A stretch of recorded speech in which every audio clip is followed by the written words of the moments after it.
So Barry Gordy, I thought he was based in Detroit. So how did that come across when you went to Los Angeles? How did you get in tune with Barry Gordon if he was based in Detroit? Did he move in LA as well? How did that work? Yeah. Yes, he had an office, 6255 Sunset Boulevard. He still has the same office is still there. That's where Motown and Jobet Publishing is. Okay, that's legendary. You also worked at Fox News, correct? Yep, I worked at Fox News for a while. Uh, I worked at Fox News when the whole thing was going on with O.J. Simpson. okay. Dang, that's what's up. How long you was at Fox News? I was there probably for like about a year.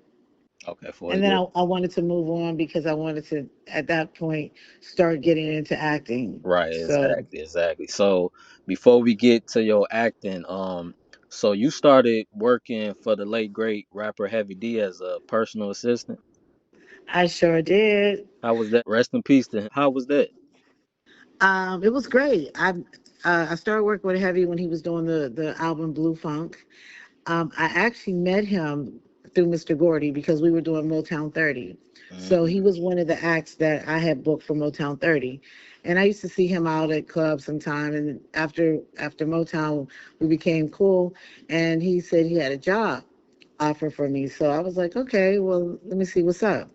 And he gave me the whole description of what he needed. And I was like, all right, I'm in. And I started working for him. And Heavy, rest in peace. He was a really good dude, a really good dude.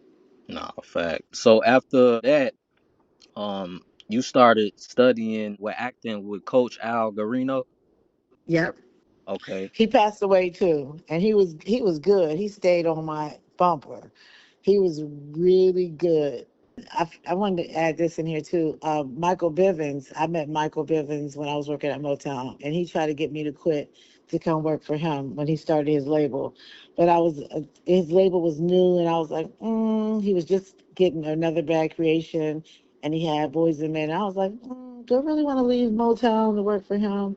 So I passed. But that was a bad decision at that time because everything actually blew up for him. You were hired by the LA Confidential record label where you learn the recording industry inside and out. Yes. So at that time, I was working for this guy. His name was Big D. He owned LA Confidential. And so we had an artist named Nocturnal, and we were doing a deal with Elektra Records, who at that time, Jay Brown, who actually runs Rockefeller now, was working with Elektra and Sylvia Rome.